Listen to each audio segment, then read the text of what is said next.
The final day of January. Turn on the intensity, boys and girls. We are at the home stretch of the regular season. The teams are tuned in and locked in, so as we say goodbye to January and hello to February, we also say welcome to the jungle.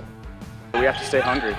We've embraced kind of we call it a lion mentality. Inside pass to Raven. Deep pass to Blair. Blair three, it's good. Noah Blair, 8 straight points. Now, the round ball wrap on KEZI 9 News.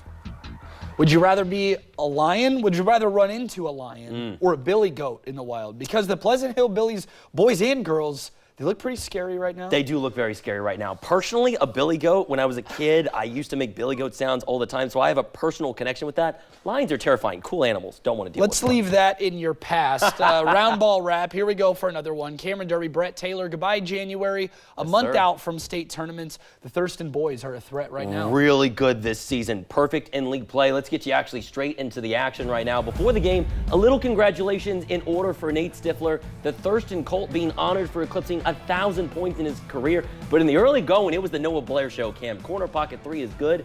And then moments later, Blair, inside move, the fancy footwork cuts the seam. Colts go up 11-0 to start, but Ashland fighting back. That's JoJo Harrower up the gut and gets it to fall, but would Thurston care?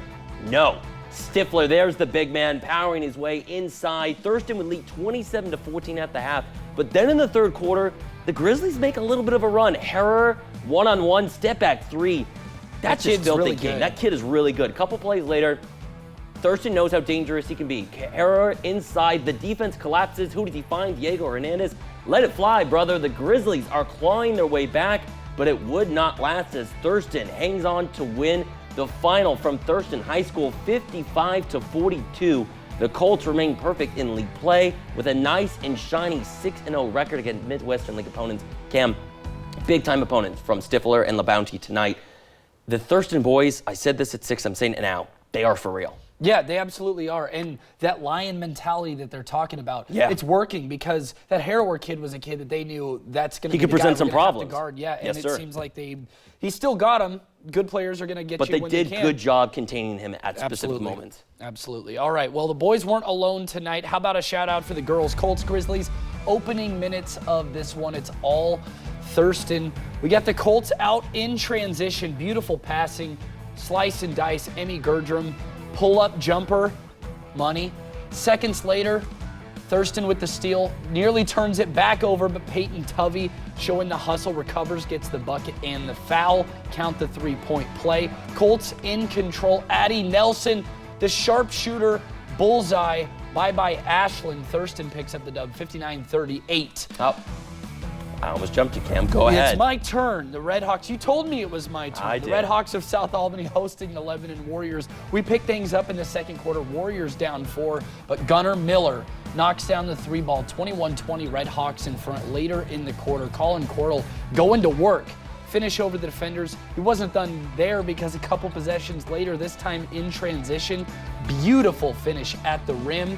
The Red Hawks extending the lead, but how about some defense? EJ Rubbish says, I'll take that, thank you, takes it all the way himself. And the Red Hawks, too much for the Warriors tonight. South Albany takes down Lebanon 69-58. All right, now it's my turn. Over to the other side and to the girls. South Albany in a fight for first place in the Mid-Willamette. Second quarter, Red Hawks gonna be up by 5. Taylor Donaldson left alone in the corner. Make that an 8-point lead, 22-14, South on top. Few possessions later, Donaldson, this time finding a cutting Nevaeh Okauma, who finishes at the rim. To the second half we go, Lebanon fighting back. Hazel, Pepperling, driving, finishing through the contact, 26-16, South still in front. Warriors would come back to make it a tight one, but South holds on to get an important win over Lebanon in the final, 45-44 Red Hawks over the Warriors. A close one. More 5A score update. Springfield falls in a close one in Central Point. 53-47 Crater. The Comets move to 18-1 on the year. Good. A juggernaut again this season, while back up north, Corvallis takes down McKay with ease, 65-26. And over to the boys, avert your eyes if you're a Dallas Dragons fan. West Albany with a 98-pointer on the road, a 70-point victory. No mercy from the Bulldogs. And Crescent Valley wins a close one, 49-45 over Central. And over to 6A, Willamette and Grants Pass, a powerhouse and an up-and-comer. Opening tip-off, the Lady Cavers showing why they're on the rise. Samantha Willett left alone, easy bucket for Grants Pass. Couple plays later, wild shot from Kenzie Kleiner. No fear, no quit. Gets it to go on the second try, and then Diamond Wright being a bully in the paint. The Wolverines starting to pull away. First down low, and then from way downtown, Harper Wagner cashing in. Grants Pass slowly trying to get back in, but Willamette hangs on to stay undefeated in the Southwest Conference. 51-43 Willamette. All right, over to the boys. The Grants Pass band keeping that Caver spirit up all night long. Little foreshadowing for you. The three ball, yeah, get ready to see a lot of that. Jason Butler, give him too much space, and he can do just that all night long. Grants Pass a little bit later on, wanting to get into the fun. Tim Hart gets the ball low, doesn't matter, puts it in with ease. And then a little bit later on than that, a little taunting from the Grants Pass bench, yelling at Tony Cumberland to shoot it from range. Cumberland, all right, I'll do it. Watch this, folks. If you like watching the three ball, you were not disappointed in this game, but for the Wolverines, it'd be too much to handle. Grants Pass wins 51-35. A Southwest Conference doubleheader, North Medford and Sheldon, the girls, both chasing third place and that auto playoff bid. North Medford defense was impressive to start.